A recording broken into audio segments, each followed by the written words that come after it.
ये कांग्रेस पार्टी कहती है, इंडिया गठबंधन कहता है कि देश को संविधान के माध्यम से चलाना चाहिए।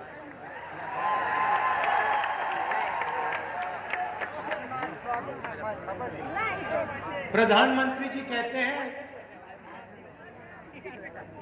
कि मैं संविधान को पब्लिक मीटिंग में दिखाता हूं और संविधान खाली है। संविधान उनके लिए खाली है क्योंकि उन्होंने ये संविधान जिंदगी में पढ़ा नहीं है। उनको कोई आइडिया नहीं कि इस किताब के अंदर क्या लिखा हुआ है। इसीलिए प्रधानमंत्री जी के लिए ये संविधान खाली है।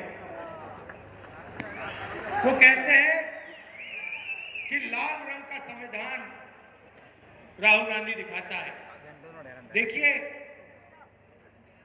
इस पर क्या रंग है, नीला है, लाल है, हमें कोई फर्क नहीं पड़ता। इसके अंदर जो लिखा है उसकी हम रक्षा करते हैं, उसके लिए हम जान देने को तैयार हैं। तो एक तरफ कांग्रेस पार्टी इंडिया गठबंधन जो संविधान की रक्षा कर रही है, मैं आपसे पूछना चाहता हूं और आदिवासी भाई और बहन इस बात को सबसे अच्छा समझेंगे। आज हमने यहां बिरसा मुंडा जी, भैया थोड़ा सामने से हटिए, थोड़ा सामने से हटिए। ये आज हमने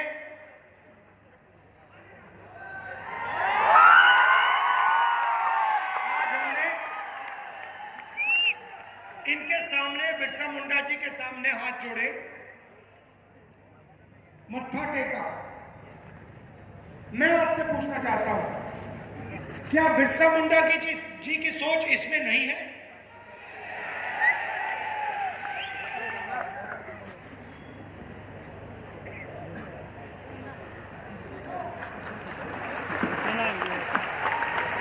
तो नरेंद्र मोदी जी कहते हैं कि ये संविधान खाली है, खोखला है, इसमें कुछ नहीं है। मैं नरेंद्र मोदी जी को समझाना चाहता हूं और प्रधानमंत्री जी आप अच्छी तरह सुनिए क्योंकि आप देश के प्रधानमंत्री हैं। नरेंद्र मोदी जी, ये संविधान खोखला नहीं है। इस संविधान में हजारों साल की सोच, बिरसा मुंडा जी की सोच, बुद्ध भगवान की सोच, फूले जी की सोच, अंबेडकर जी की सोच, गांधी जी की सोच सब भरी हुई है। ये हिंदुस्तान, नरेंद्र मोदी जी, ये खोखला नहीं है। इसके अंदर हिंदुस्तान का ज्ञान, हिंदुस्तान की आत्मा है। और जब आप इसे खोखला कहते हो तो आप हिंदुस्तान, बिरसा मुंडा जी, महात्मा गांधी जी, अंबेडकर जी, इन सब का अपमान करते हो। लड़ाई भाइयों और बहनों इसको बचाने की है। आपको कॉन्स्टिट्यूशन में, संविधान में नाम दिया गया है। आपको संविधान में आदिवासी नाम दिया गया है। इस संविधान में आप कहीं भी पढ़ लो, इस संविधान में आपको वनवासी नहीं कहा जाता है, आपको आदिवासी कहा जाता है। मगर आरएसएस के लोग, बीजेपी के लोग, हिंदुस्तान के प्रधानमंत्री आपको वनवासी कहते हैं। इन दो शब्दों में बहुत बड़ा फर्क है।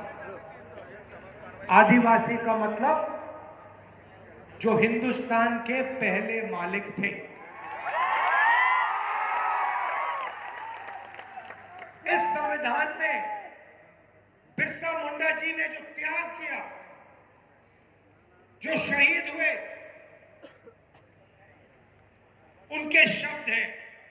इसीलिए संविधान में आपको आदिवासी नाम दिया गया है। आदिवासी नाम का मतलब समझिए। आदिवासी नाम का मतलब हिंदुस्तान के पहले निवासी, हिंदुस्तान के पहले मालिक। मतलब ये जो जल है, ये जो जंगल है, ये जो जमीन है, उसका पहला अधिकार आदिवासियों का है।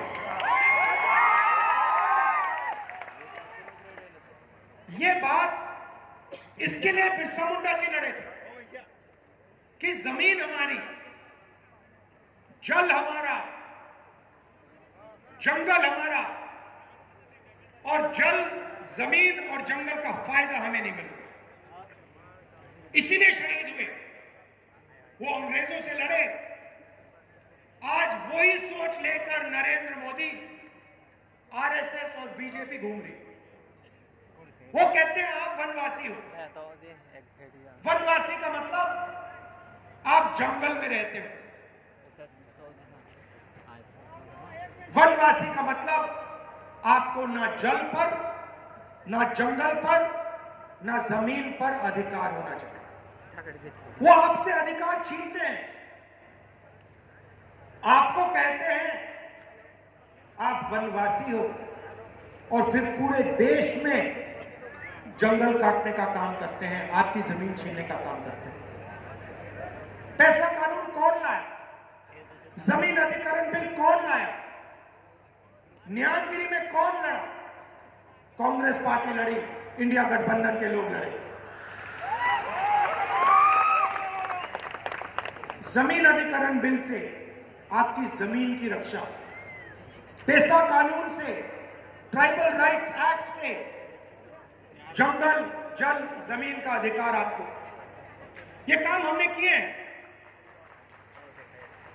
और जैसे ही बीजेपी की सरकार आती है, काम शुरू कर देते हैं। आपकी जमीन छीनते हैं, अरबपतियों को पकड़ा देते हैं, आपका जल ले जाते हैं, आपका जंगल ले जाते हैं, और आपको कहते हैं भैया आप वनवासी हो। मैं आपसे सवाल पूछना चाहता हूं, आप वनवासी हो, आस्ते आस्ते आस्ते आस्ते सब जंगल जा रहा है। 10, 15, 20 साल में हिंदुस्तान में बहुत कम जंगल बचेगा, तो फिर आप कहां के रहोगे? अगर जंगल ही नहीं रहा तो वनवासी कहां जाएंगे?